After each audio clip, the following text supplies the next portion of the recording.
What do you make of Clapper contradicting Obama over and over again with this made-up Russia stuff? I mean, that does show a big split. Well, the whole disinformation campaign that's out there right now against Russia really is an attempt to muzzle the American free press and the alternative media. It's really a game of subterfuge that they're playing right now. They're trying to pin the blame on Russia, when in fact it's the powers that be that actually are totally co-opted by foreign powers.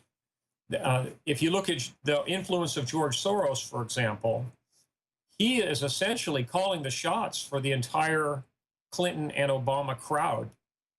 And ironically, they're claiming that it's foreign influence that's at fault and that tilted the last presidential election. That's absolutely laughable.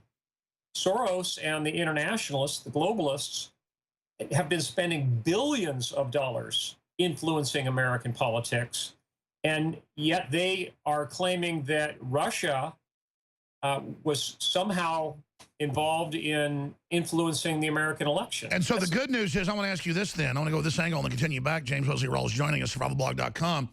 Polls show, depending on the poll, between 9 and 23% buy the fact, some of the other Cook polls, 33%. But however you slice it, let's just go with the highest numbers. 67% do not buy this, that the Russians are involved and think it's a joke. I don't know anyone that doesn't think it's a total joke. So it seems like they are flailing, they're miscalculating, but that's the type of thing historically that leads to gigantor wars, correct? Right. When you see acts of desperation like this at the highest level, there's only a few more arrows left in their quiver. And one of those is promulgating a war. I think that's what they may resort to doing once Trump is in office. If they can't covertly co-opt the Trump administration, then they will resort to starting a war so that Trump will not be able to implement most of his planned policies. It's very difficult to scale back the size of government in the midst of a global war. That's right. They want to do that so that the media can then gang up on Trump if it doesn't go along with the war, proxy war with the Russians. But there's no way a proxy war won't get out of control. This is insanity. This is total and complete insanity. And then you've got Obama running around race baiting and trying to create as much division there. How does that play in? The massive increasing of foundation and governmental and private funding for just absolute race division in America. It's so despicable. What does that signify? The fact that you'd think their race war stuff failed in the election, but instead, on every front, they're only doubling or tripling what they were doing. Yeah, it really is strange to see that happening because really the American people are essentially colorblind when it comes to the way they go about their day-to-day business. We are not a racist society, but to have the left, the statists, the globalists foment racial division in this country really is just sad to see. We have a country that does indeed have a few minor problems with the so-called race issue, but essentially we have a colorblind society, and we've given every group of immigrants a fair shake time and time again. I think that as time goes on, we'll see that the globalists will fail in their attempts to divide America along racial lines. That's right. And let's not forget, we're the big experiment that tried all this. Obviously, we're not perfect. All these Muslim countries are totally intolerant of everybody. The Asian countries are totally intolerant of everybody. To look at us, because we have an ignorant population of good people, but ignorant on average, the lowest level of passports of any free country, people don't know how intolerant and how class-based other societies are. And then they run around, all these young people living off their parents' money, going to college, bitching about how horrible we are when they have no idea. No, they're absolutely clueless. And the latest example, of course, is the Middle East, with the abstention from the vote on Israel. Here we have the United Nations basically stabbing Israel in the back. And a lot of the countries that are doing this have a lower level of freedom than Israel itself. It's just absurd to the see hypocrisy is, I mean, almost all these countries fund and support suicide bombing your own little girls. this. Yeah, that's what we're up against. And what encourages me is seeing that the truth is coming out with news outlets like yours. Exactly. That's my next question. So let me steal it from you and have you just... so the immovable object is running into the unstoppable force, but they're not even a movable object now. They're this floundering, horrible leviathan of arrogance and hate. What happens now is no one buys anything they see. The veil's going up faster and faster. Poll numbers are going up for Trump. There's euphoria in global markets over it. All these foreign leaders want to work with Trump. Most of the world was bullied into globalism. They instinctively don't want it. What happens? Well, I think their final desperation moves will probably be at least a regional war, if not a world war.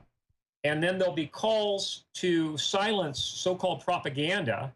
And guess who they're going to call the propagandists? They're going to call the alt-right the propagandists. And they will attempt, and I think they will fail, but they will attempt to muzzle people like you and me and basically shut us down, block us out of the internet, and silence us. James, and I don't think they'll be successful. And I want to, that brings up one very important point, and that is for any of your listeners who have their own web pages or who are bloggers or who are video bloggers, I strongly recommend that in anticipation of the moves that will be made to voices on the internet, that those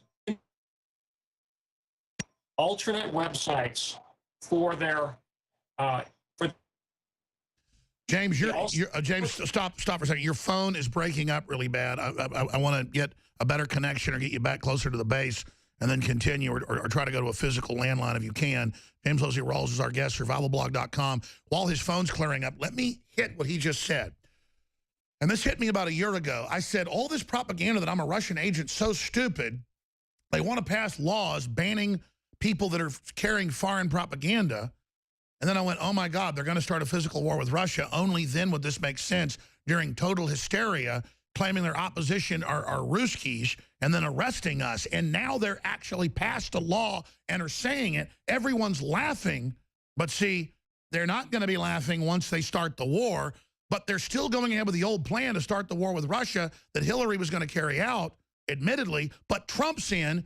So they're still acting like they're going to do it, even though Trump's getting in. That means it may be in the next 22 days. And then you see all hell breaking loose with Russia and Obama announcing these attack plans, cyber attacks on Russia, planes getting shot down. I mean, this is so frightening, folks. I have trouble even believing this is happening. But unfortunately, my lying eyes aren't lying. James, your phone's back. You were getting into some points about how we need to create backup pages and things. Let's do that in the next segment. Finish up with clearly preparing for a large global war and calling all opposition enemy combatants. Yes, I think that is their goal. I think that's their final desperation move, and we need to be ready for it. We need to be ready for it physically, and we need to be ready for it organizationally at the cellular level, and we also need to be ready in terms of communications. And yes, we should get into that in the next segment to talk about alternative means of communications. And if it comes down to it, even distribution of video and audio on DVDs or memory sticks that's handed around from person to person, because it may come down to that. And by the way, folks, we're not kidding here. This is not to shock you. Obama's trying to start a war with Russia. They're saying Trump's a Russian agent. That means they've got rogue groups in the government that believe they're following orders as a stay-behind network resistance, with Obama admitting they're putting a shadow government in. And I think that's probably really the plan. Not block Trump getting in, but have a shadow stay-behind network that sabotages Trump. And that's why it's so important that Howard Dean came out and admitted, oh, we're going to sabotage him and make him look stupid. Our plan's chaos. Well, I'm sorry. You're operating as a foreign power. I want to say it. Before they start World War III, it's not fascist to say, it's time that we arrest these people because they're calling for sedition, and Howard Dean, Obama, all of them need to get their asses locked up when Trump gets into office if they try this, along with Soros.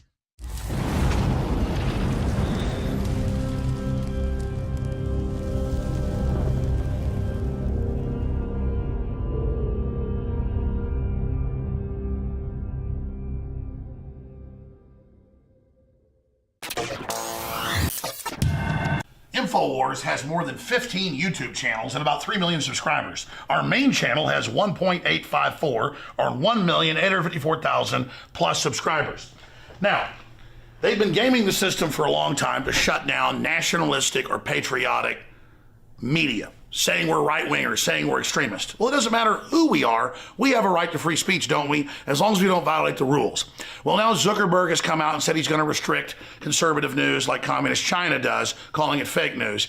And Google, that owns YouTube, has announced, and they've done it now 2 weeks ago, that they're going to basically make you click the bell in your notifications. We're going to show you how to do that, or you won't get all the channels that you've subscribed to, and you won't get the videos. Now, why are they doing this? It's more than just censoring. They want you to see the videos that they feed you below and beside the videos you're looking at that are corporately sponsored so they make more money. They're taking the you out of YouTube. So we're in this information war, and it's more important than ever that you promote the videos, that you like the videos, and that you send them on to others.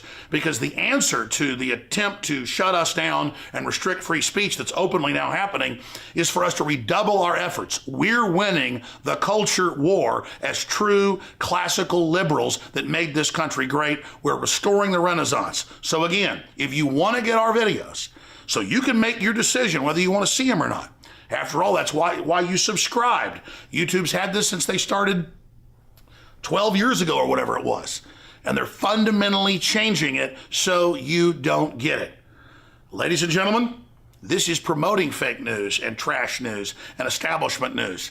It's killing real independent news. But we the people, by taking action, can break the back of this system. So please, click on the bell so you get the notifications and so you get in your feed the videos and channels you've subscribed to. I'm Alex Jones for Infowars.com.